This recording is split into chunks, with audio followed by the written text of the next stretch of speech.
नमस्कार, मैं हूं पवन त्यागी। राकेश टिकैत और फर्जी किसान नेता आजकल करनाल हरियाणा में डेरा डाले हुए हैं और उनकी मांग है कि जो वहां के एसडीएम थे उन एसडीएम सिन्हा को बर्खास्त किया जाए और जो पुलिसकर्मी थे जिन्होंने किसान नेता और किसानों पर लाठीचार्ज किया था उनको जेल में डाला जाए। और जब तक खट्टर सरकार ये फैसला नहीं लेगी तब तक हम करनाल के मिनी सचिवालय के घेराव को हटाएंगे नहीं। अब खट्टर ने बिल्कुल तय कर दिया है, मुख्यमंत्री हरियाणा ने, कि आप जब तक बैठना चाहें बैठिए, यहां बिल्कुल भी कोई ये मांग नहीं मानी जाएगी क्योंकि एसडीएम या पुलिस ने कोई गलत काम नहीं किया। जब ये किसान भीड़ में शामिल लोगों ने फावड़े से और लाठी से तलवारों से पुलिसकर्मियों पे हमले किए, पथराव किया, तो आत्मरक्षा में पुलिसकर्मियों ने लाठीचार्ज किया जिसमें कुछ लोगों को चोटें आई। और जहां तक मौत की बात है, उन्होंने ये कहा कि जो व्यक्ति मरा है उसका अभी भी ये नहीं है कि वो पुलिस वालों के जरिए पुलिस की चोट से मरा है। उसके मौत के कारण क्या थे ये अभी पता चलेगा, लेकिन फिलहाल ये तय कर दिया है मनोहर लाल खट्टर ने कि किसान नेताओं के आगे वो झुकने वाले नहीं हैं। और ये तो पहले ही सिद्ध कर दिया हरियाणा की सरकार और हरियाणा पुलिस ने कि ये जितने भी लोग रोड रोकने के नाम पर करनाल में इकट्ठे हुए थे, केवल करनाल की थोड़ी सी पुलिस थी उस टाइम, उन्होंने वो रोड साफ करा दिया था। तो आज जो ये बैठे हुए हैं, ये जब चाहें, हरियाणा की पुलिस में इतनी ताकत है कि वो जब चाहें वो खाली करा लेंगे। और इसलिए अब देख भी लिया कि इनके पीछे कौन है। जो राकेश टिकैत ने महापंचायत का हल्ला पिछले 6 महीने से काट रखा था कि हम कुछ बड़ा करेंगे, मुजफ्फरनगर में महापंचायत है, वहां सरकार को बताएंगे। लोगों को लग रहा था पता नहीं महापंचायत में क्या होगा भाई, पूरे भारत से किसान आएंगे तो क्या होगा भाई, मुजफ्फरनगर तो पूरा गिर जाएगा। अगर पूरे भारत में इन किसानों की पैठ है, राकेश टिकैत को पूरे भारत के किसान मानते हैं, जैसा कि ये दावा कर रहे थे कि जी केरल से लेकर बंगाल से लेकर पूरे देश से किसान आएगा। लोगों को लगा यार ये तो 10-20 लाख लोग आ जाएंगे, और 20 लाख की घोषणा भी करी थी राकेश टिकैत ने। लेकिन राकेश टिकैत की पोल खुल गई क्योंकि वो सारा कुछ आजकल साइंस है, गूगल से उस मैदान का नक्शा आ गया और नक्शे में आ गया कि जो टेंट लगा था और लोग जो इधर उधर खड़े थे वो 8 बीघा जगह थी। 8000 स्क्वायर फीट जगह में कितने लोग आएंगे, तो वो संख्या भी आ गई कि 20,000 लोग मैक्सिमम आ सकते हैं अगर वो पूरी जगह भर जाए। अब फिर कह रहे हैं साहब सड़क पे थे, चलो भाई सड़क पे रख लो 10,000, तो 30 हो गए। वो कह रहे हैं साहब तो बीच रास्ते में थे और शहरों से नहीं आन दिए, हालांकि ऐसा नहीं हुआ, लेकिन चलो ये भी मान लो तो 40,000 हो गए। 40,000 से ज्यादा किसी भी कीमत में मुजफ्फरनगर लोग नहीं पहुंचे, जबकि राकेश टिकैत के मंच पे 40 ऐसे नेता थे जिन्होंने दावा किया था कि साहब हम 1-1 लाख लोगों को लेके आ रहे हैं, जिसमें अकेले पंजाब से 150 बसें आई, जो ऐसा कहा जा रहा है कि कांग्रेस ने फंडिंग करी उनकी सबकी। तो सारे राजनीतिक दल मिल गए, सपा मिल गई, बसपा मिल गई, उसके बावजूद ये फ्लॉप हो गए, पोल खुल गई, क्योंकि मुजफ्फरनगर के गांव के, मेरठ गाजियाबाद के गांव के किसान कोई नहीं पहुंचा। और उसमें जो पहुंचे ये केवल कांग्रेस के लोग थे, लोकदल के लोग थे, ये पार्टियों के लोग थे।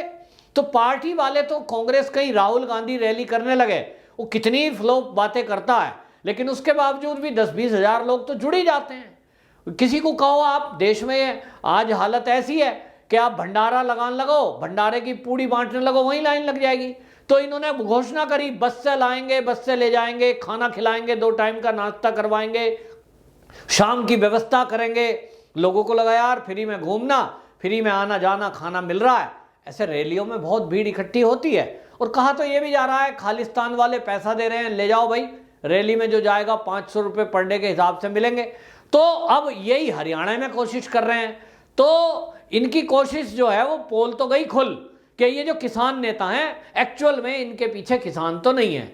अगर इनके पीछे किसान होते तो जिस बेल्ट में मुजफ्फरनगर में उत्तर प्रदेश के राकेश टिकैत ने रैली करी थी वो पूरा गन्ना बेल्ट है, वो पूरी जाट बेल्ट है, जाटों का गढ़ है मुजफ्फरनगर, शामली, बागपत, बड़ौद।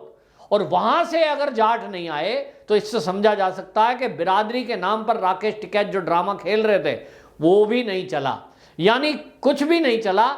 तो अब ये हरियाणा में बैठे हैं और हरियाणा में भी वही है कि वहां जो है कांग्रेसी लोग बैठे हैं और कांग्रेस के ही कार्यकर्ता। आप अगर वीडियो देखोगे मुजफ्फरनगर की तो आप मिलान कर लेना, वो भीड़ जो आपको सिंगू और गाजीपुर बॉर्डर पे मिलती है वही लोग हैं, 100 200 500 वो आपको हर जगह दिखाई देंगे। और ये जो पब्लिक है ये बसों से भर के लाई गई, आप देख लेना कांग्रेसी लोग हैं। इनकी अगर एक एक की फोटो खींच लो तो आपको पता लग जाएगा कि ये पार्टी की हर रैली में, राहुल गांधी की रैली में दिखाई देते थे। तो ये राहुल गांधी की जो रैली में दिखाई देते थे वही लोग हैं। तो मतलब कुल मिलाकर खट्टर ने ये बात पहचान ली और इसलिए पुलिस बल का प्रयोग हुआ, क्योंकि रोड ब्लॉक कर रहे थे और खट्टर सरकार ने ये तय कर दिया कि हाईवे को जाम नहीं होने देंगे किसी भी कीमत में। तो अब एक तरह से जैसे बिल में बैठ जाते हैं ना, इनको जगह दे दी, मंडी में बैठ जाओ भाई। मंडी में बैठ गए। अब मंडी में कह रहे हैं साहब फिर वही यूपी वाला फार्मूला, लाखों लोग आए हुए हैं, कुछ मीडिया वाले कर रहे हैं।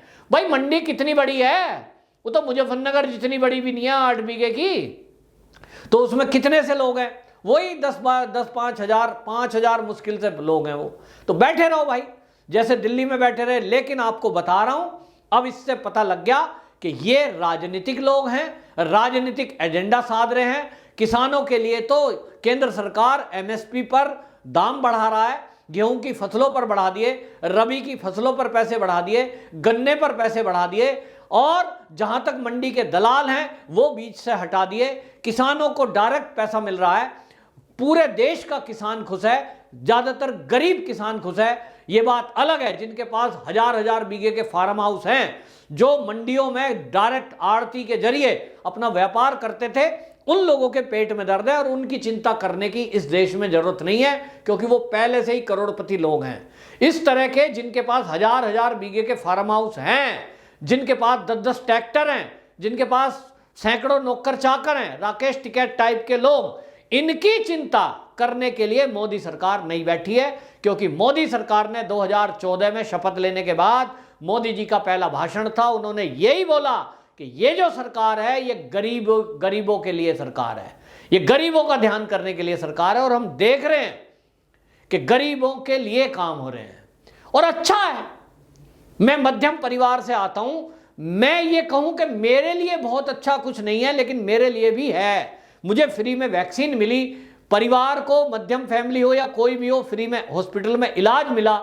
जब कोरोना में दुनिया में हाहाकार हो रहा था तब भारत के अंदर थोड़ी अव्यवस्था तो होती, क्योंकि देश ने पहली बार ऐसी महामारी का सामना किया जो पिछले 100 साल में नहीं आई। और देश के वैज्ञानिक, देश के लोग, देश की सरकार जो कुछ किया है वो सबके लिए किया। मतलब आप देखिए कि इस देश का करोड़पति व्यक्ति भी है और उसकी आयु अगर 18 साल से ऊपर के लिए लग रहा है तो फ्री वैक्सीन दी गई उसको। इससे ज्यादा और क्या करोगे? ये कहां से आया?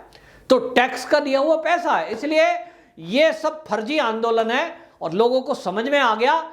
अब ये आंदोलन शिफ्ट हो गया है हरियाणा के करनाल में और अब देखेगी करनाल सरकार यानी हरियाणा सरकार कि ये कब तक वहां धरना प्रदर्शन करेंगे। करिए, हाईवे खुला हुआ है, हाईवे जाम करने की कोशिश की तो एक डीएम का केवल तबादला एसडीएम का किया गया है, पीयूष सिन्हा का। चिंता ना करिए, अगला एसडीएम भी वहां वही है इसी तरह का, क्योंकि पुलिस तो वही है। हरियाणा की पुलिस मानी जाती है सूतने में नंबर 1 है, तो रास्ता खाली कराने वाली पुलिस तो वहीं की वहीं है। और खट्टर साहब का ये बहुत बढ़िया निर्णय है, पुलिसकर्मी और उनके परिवार वाले इससे बड़े खुश हैं। और जो असली किसान हैं वो भी खट्टर साहब के फैसले से खुश हैं कि इन गुंडों के खिलाफ सख्ती करना जरूरी है। जो तलवार, डंडे, रोड, जैली लेकर के वहां आए हैं, ये गुंडागर्दी नहीं तो क्या है इनके मन में और क्या है? ये पुलिस वालों पे हमला करना चाहते हैं। जो दिल्ली के अंदर 26 जनवरी वाला कांड हुआ है, उस लाल किले कांड में 300 से अधिक जो पुलिसकर्मी घायल हुए, आपको बता रहा हूं उसमें 75% लोग वो हैं जिनका मूल परिवार हरियाणा के किसी ना किसी गांव में है। दिल्ली की पुलिस में आप ज्यादातर देखेंगे वो लोग पुलिसकर्मी हैं जो हरियाणा से बिलोंग करते हैं। तो वो क्यों सहन करेंगे? क्योंकि हरियाणा में या दिल्ली में देश की राजधानी थी, वो बाउंडेशन थी, उनको मना किया गया था कि भाई किसान के भेष में हैं तो इनके ऊपर बल प्रयोग नहीं करना। लेकिन खट्टर साहब उन्होंने खुली छुट्टी दी है कि जो भी कानून व्यवस्था अपने हाथ में लेगा वो गुंडा है। और ये तो किसान नेताओं ने भी बोला है कि जो इस भीड़ में हथियार लेके आ रहा है, तलवार, जेली, लाठी, रोड लोहे की, वो किसान नहीं है, वो गुंडा है। तो उसे तो पुलिस गिरफ्तार करे या कूटे या मारे। तो इसलिए हरियाणा की पुलिस ने और सरकार ने तय कर दिया कि बैठना है बैठो, एसडीएम और पुलिसकर्मी उनके खिलाफ कोई कार्रवाई नहीं होगी। अब देखना यह है कि ये किसान नेता अपनी बात पर कायम रहते हैं या थूक के चाटते हैं, जो कि हमने देखा है कि ये पूरे भारत में बवाल करने का दावा करते हैं, लेकिन हमसे होता यही है कि ये अपनी बात पे कायम नहीं रह पाते। और इसके पीछे अब आप देखेंगे अगले आने वाले दिनों में, अब देख लीजिए, मैं तो गया हूं, मैंने देखा है कि आप गाजीपुर बॉर्डर चले जाओ, टिकरी चले जाओ, वहां अब कोई नहीं है, क्योंकि वही 100, 200, 500 की भीड़ है, वही सब जगह जाने हैं, बस ट्रैक्टर में भर के वही अब पहुंच चुके हैं। तो दिल्ली पुलिस को मैं कहूंगा कि अब आपके पास मौका है, ये सारे टेंट खाली पड़े हुए हैं, Ghazipur border, Tikri border, Singhu border, tractor trolley खड़ी हैं और एक एक दो दो लोग चौकीदार के तौर पे इन्होंने बुड्ढे बुड्ढे छोड़ रखे हैं, जो वहां हुक्का गुड़गुड़ाते रहते हैं या कुछ पीते खाते रहते हैं। इनको उठा के एक तरफ रखो और उसके बाद बुलडोजर चलाओ और ये सारे रास्ते क्लीन करो। जिस तरह से हरियाणा की सरकार ने हाईवे खुलवाया, मुट्ठी भर पुलिसकर्मी इनके ऊपर ये बल प्रयोग करने के बाद कर सकते हैं, ये खट्टर साहब ने उदाहरण प्रस्तुत कर दिया। अब दिल्ली पुलिस को भी इसमें एक्शन लेना चाहिए, योगी जी को भी एक्शन लेना चाहिए, गाजीपुर बॉर्डर क्लीन करा दें। लाखों लोगों को जो प्रॉब्लम हो रही है ये सब प्रॉब्लम दूर करें, क्योंकि ये तो तय हो गया कि ये ना तो किसान हैं ना ये किसानों के नेता हैं, ये केवल कांग्रेस के एजेंट के रूप में और कम्युनिस्टों के विचारधारा पर चलने वाले लोग हैं। हमने देख ही लिया योगेंद्र यादव जैसे लोग किस तरह की भाषा इस्तेमाल कर रहे थे। अगर योगेंद्र यादव अभी किसानों की आड़ में ना बैठा होता तो योगी पुलिस अभी उसका क्या कर रही होती ये हमें बताने की जरूरत नहीं है। जिस तरह के योगी जी के बारे में उसने अपशब्द कहे और नारे लगवाए थे ढोंगी फोंगी करके, ये उत्तर प्रदेश की जनता काफी आक्रोश में है, क्योंकि योगी जी के बारे में इस तरह के कोई अपशब्द उत्तर प्रदेश की जनता सुनने को कतई तैयार नहीं है, क्योंकि वो हाँ योगी जी हमारे माननीय और आदरणीय हैं और वो एक संत भी हैं। तो संत का सम्मान संपूर्ण भारत करता है, वो चाहे किसी भी धर्म का नागरिक भी क्यों ना हो। और इसलिए अब यह आंदोलन फुस हो गया है, अब ये सब खत्म होने वाला है और इनकी कोई ब्लैकमेलिंग में सरकार आने वाली नहीं है, चाहे राज्यों की सरकार हो चाहे केंद्र की सरकार हो। और अब इनको आंदोलन करने के लिए अगर जगह मिलेगी तो वो पंजाब, जहां आने वाले दिनों में चुनाव है, वहीं इनकी दाल गलेगी, वहां जाओ। लेकिन ये वहां जाएंगे नहीं, क्योंकि कांग्रेस ही सब कुछ ड्रामा करा रही है और कांग्रेस की वहां सरकार है।